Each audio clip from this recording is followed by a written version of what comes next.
Assalamualaikum warahmatullahi wabarakatuh. Perkenalkan, nama saya Hairunisa dengan NIM A50124064. Saya dari kelas C.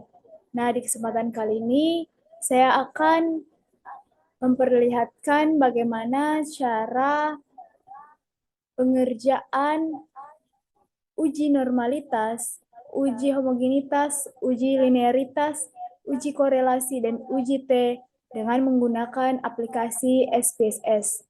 Nah, pertama-tama di sini sudah ada data, di mana tabulasi data ini ada 50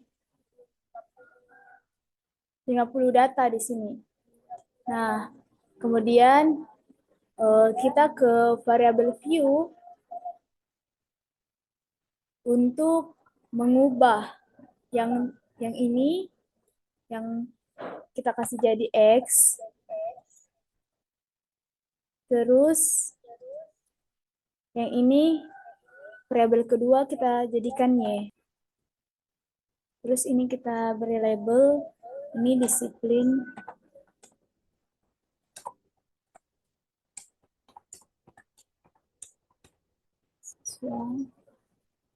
Kemudian yang kedua, variabel Y, kita beri label.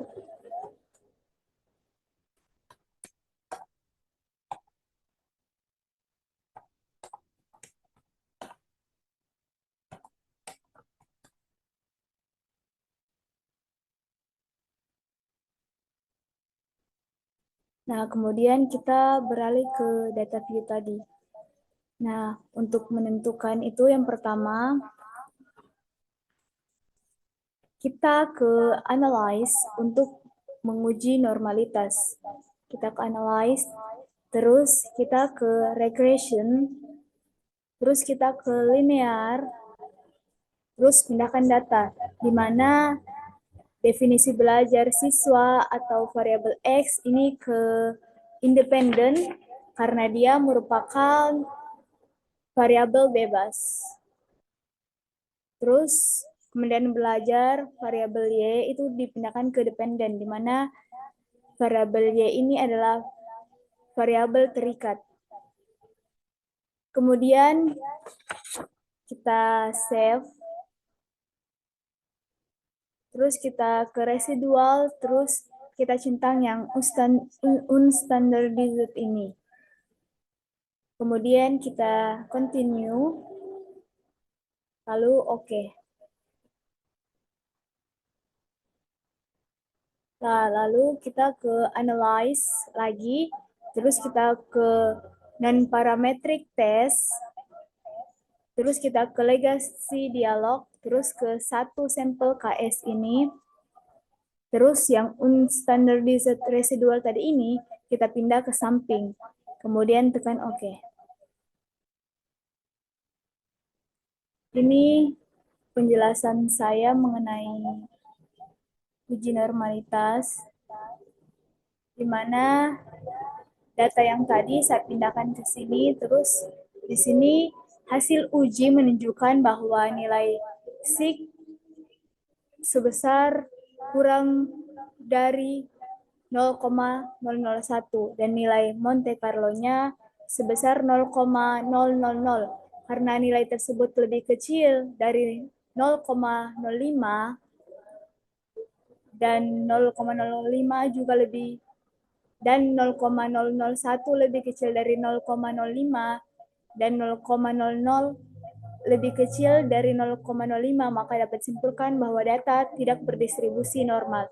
Jadi untuk mencari uji homogenitas, kita ke compare means, terus ke one way ANOVA, terus ini tadi kemandirian belajar siswa kita kasih ke dependent, sedangkan faktor kita isi dengan disiplin belajar siswa dengan variabel X. Terus kita option, terus di sini kita pilih homogeneity of variance test, terus continue, dan oke. Nah, kemudian kita kembali ke hasil yang telah kita dapatkan tadi, kita pindahkan ke sini. Ini hasil uji homogenitas, di mana hasil uji menunjukkan nilai signifikansi sebesar 0,006. Karena nilai tersebut lebih kecil dari 0,05, maka dapat disimpulkan bahwa data bersifat tidak homogen. Yang ini kita lihat base of mean, terus kita ketik di ini 0,006. Karena nilai tersebut lebih kecil dari 0,05, jadi data tersebut bersifat tidak homogen. Karena hasil dari 0,006 itu lebih kecil dibanding dengan 0,05. Kalau memang dia datanya bersifat homogen, berarti data yang harus kita dapatkan melebihi dari 0,05. Terus selanjutnya kita akan ke uji linearitas. Kita kembali ke SPSS.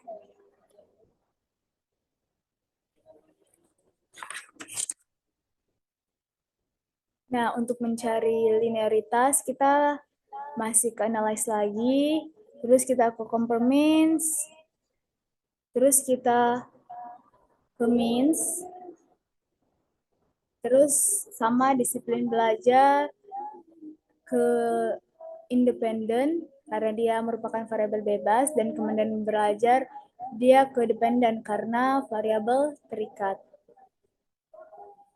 Terus kita option, terus kita pilih test for linearity, terus continue, dan oke.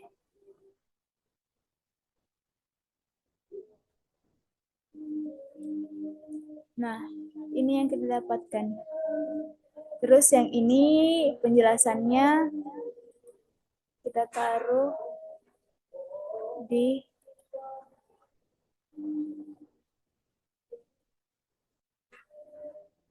sini. Ini hasilnya dan beserta penjelasannya. Hasil uji linearitas. Pada hasil uji diperoleh nilai signification from linearity sebesar 0,771.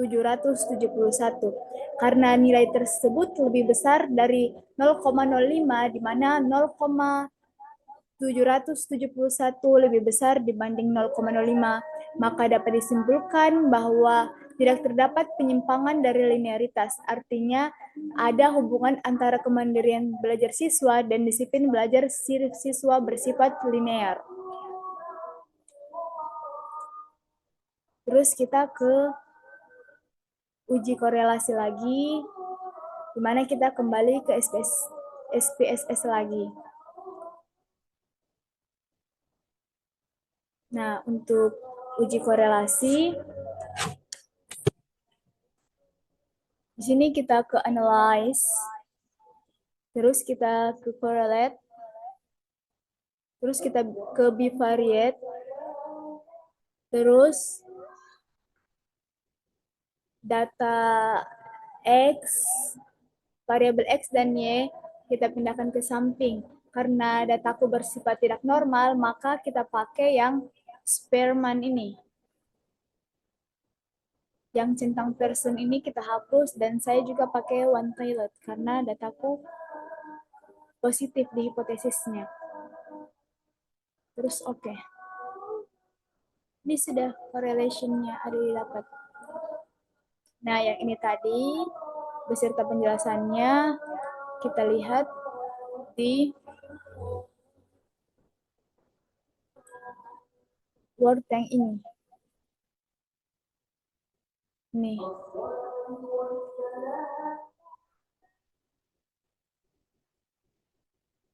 Ini korelasinya. Correlation.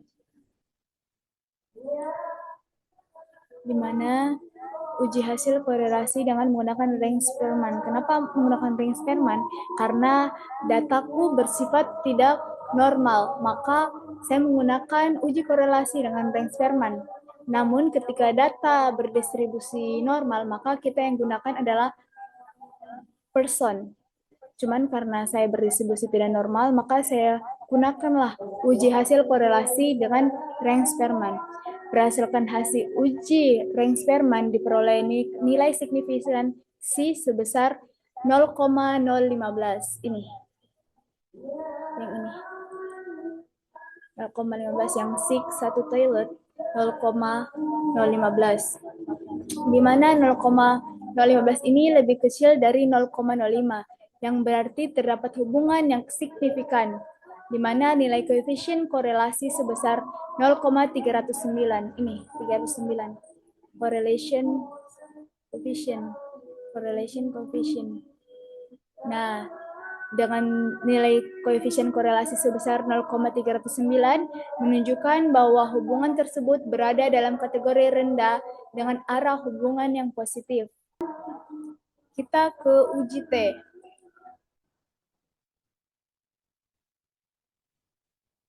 Uji T kita ke SPSS kembali. Terus kita ke analyze lagi. Terus ke regression. Terus kita ke linear.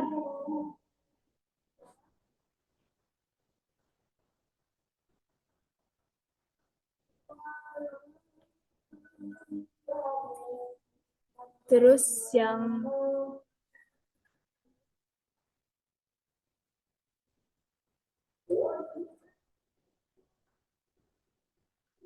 kemudian belajar kita taruh di bawah. Disiplin belajar kita taruh ke dependent. Terus oke. Nah, ini untuk penjelasannya. Kita akan lihat di penjelasan yang telah saya buat di Word.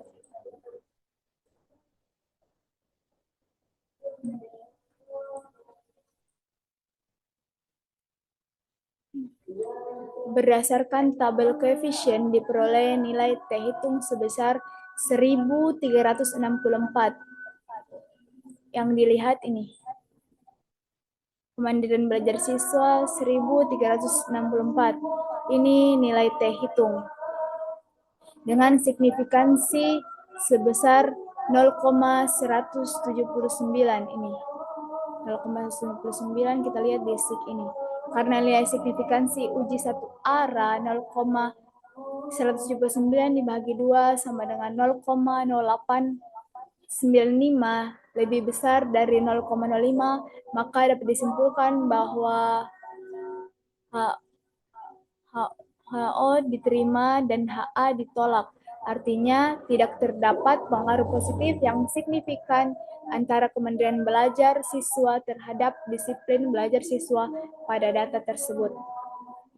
Nah, terus juga di sini kita bisa lihat nilai R, nilai ini. Nilai R pada model R square pada tabel model summary nilai 0,037. Berarti kemandirian belajar hanya mampu menjelaskan disiplin belajar sebesar 3,7%. Sisanya 96,3% dipengaruhi dari faktor lain di luar penelitian ini. Terus juga pada tabel ANOVA, nilai sig adalah 0,179, di mana memperkuat bahwa model regresi ini memang tidak signifikan untuk memprediksi variabel dependent. Jadi inilah hasilnya tadi. Dapat disimpulkan bahwa tidak terdapat pengaruh positif yang signifikan antara kemandirian belajar siswa terhadap disiplin belajar siswa pada data yang telah saya uji. Cukup sekian penjelasan dari saya. Lebih dan kurangnya mohon dimaafkan. Wassalamualaikum warahmatullahi wabarakatuh.